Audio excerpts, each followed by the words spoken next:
Assalamualaikum warahmatullahi wabarakatuh. Mga minamahal na kapatid sa pananampalatayang Islam, magandang gabi sa ating lahat.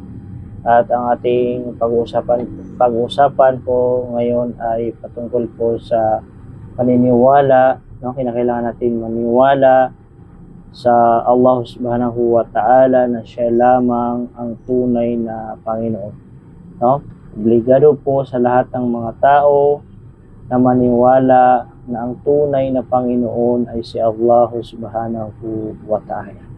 Si Allah ang Panginoon ng mga kalangitan at ng mga kalupaan. At lahat ng mga nakikita natin, mga hayop, ang kanilang kinikilala na Panginoon ay si Allah. Ang mga anghel at lahat po ng mga propeta, ang kanilang kinikilala na Panginoon ay walang iba kundi si Allah subhanahu wa ta'ala. So alhamdulillah, tayong mga Muslim ay naniniwala sa Allah subhanahu wa ta'ala, sa kanyang pagiging Panginoon. Siya ang Panginoon ng lahat ng bagay, at katotohanan na ang Allah subhanahu wa ta'ala ay wala siyang katambal. Ay pinagbabawal ni Allah sa mga tao na ipagtambal natin si Allah. At ang sinumang tao na magtambal kay Allah at hindi magtawbah, magbalik loob kay Allah subhanahu wa ta'ala, ay katotohanan na hindi po patatawarin ng Allah sa kabilang buhay. Ngunit kung ang isang tao ay gumagawa ng shirk, gumagawa ng pagtatambal kay Allah, na sumasamba siya sa mga rebolto, mga Diyos-Diyosan, at kung siya po ay magtauba, magbalik loob kay Allah, ay patatawarin siya ni Allah subhanahu wa ta'ala. Halimbawa, kung ang isang Kristiyano ay mag-shahada, siya ay magbalik loob sa Allah, humingi ng kapatawaran kay Allah, siya ay pumasok sa Islam, at lahat ng kanyang mga gawain na mga ipinagbabawal ng ating relihiyong Islam ay pagbawal niya sa kanyang sarili, tulad ng pagsamba sa mga Diyos-Diyosan. At kung siya po ay magsyahada, sumaksi na wala ng karapat-dapat na sasambahin maliban sa Allah, at siya ay sumaksi na katotohanan na si Muhammad sallallahu alaihi wasallam ay alipin ng Allah at kanyang huling sugo sa mga propeta, at si Isa ay maniwala, saksiyan niya na si Isa ay katotohanan ay alipin ng Allah at kanyang sugo lamang, isang propeta lamang si Isa o si Jesus ay katotohanan ay siya po ay patatawarin ng Allah. Ngunit kapag ang isang Kristiyano, isang Hudyo ay hindi magbalik loob sa Allah, ipagpatuloy pa rin niya ang kanyang gawain ng pagsamba sa mga Diyos-Diyosan, ay katotohanan ay hindi patatawarin ng Allah, at siya po ay mananatili sa impyerno sa kabilang buhay. Kaya naman, para sa mga kababayan natin, ay kinakailangan natin maniwala na ang tunay na Panginoon ay si Allah subhanahu wa ta'ala.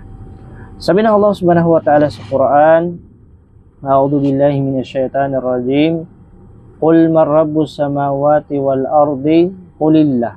Ayun sa pinakamalapit nitong kahulugan, sabi ng Allah, sabihin mo, ya Muhammad, sino ang Panginoon ng mga kalangitan at ng kalupaan? Qulillah, sabihin mo Muhammad, na ang Allah subhanahu wa ta'ala. Masya Allah.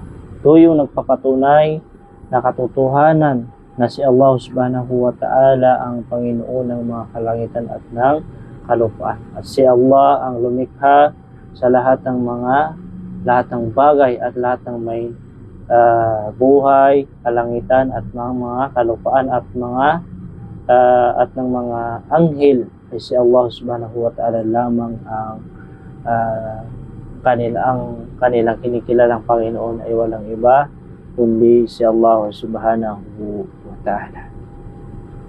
Bakit yun sa Quran, sabi ng Allah subhanahu wa ta'ala, La ilaha illa huwa yuhyi wa yumit rabbukum wa rabbu abaikumul awwalin. Yun sa pinakamalapit ito kahulugan, sabi ng Allah, walang Diyos maliban sa kanya maliban sa Allah subhanahu wa ta'ala. Siya ang nagbibigay ng buhay at nagdudulot ng kamatayan. Siya ang inyong Rab, Panginoon, at Panginoon ng inyong mga ninuno, yung mga nauna sa atin, no?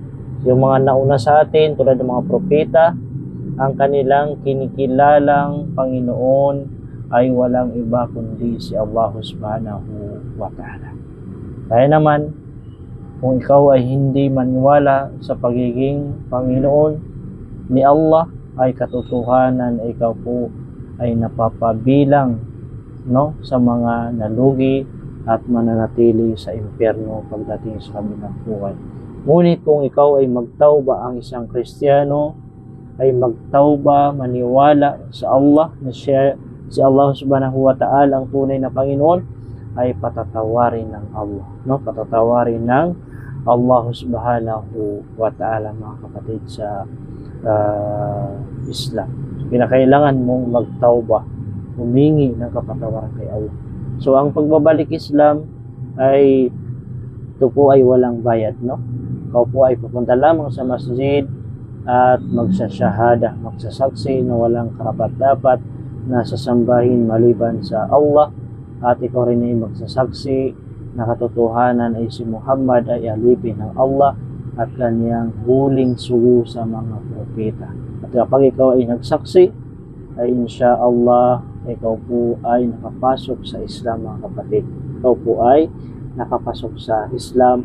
At kung ikaw ay nakapasok sa Islam, nagsyahada ka, no? Nagsyahada ang isang Kristiyano ng Muslim, ay lahat po ng kanyang mga kasalanan ay pinatawad siya ni Allah. Lahat ng kanyang mga kasalanan.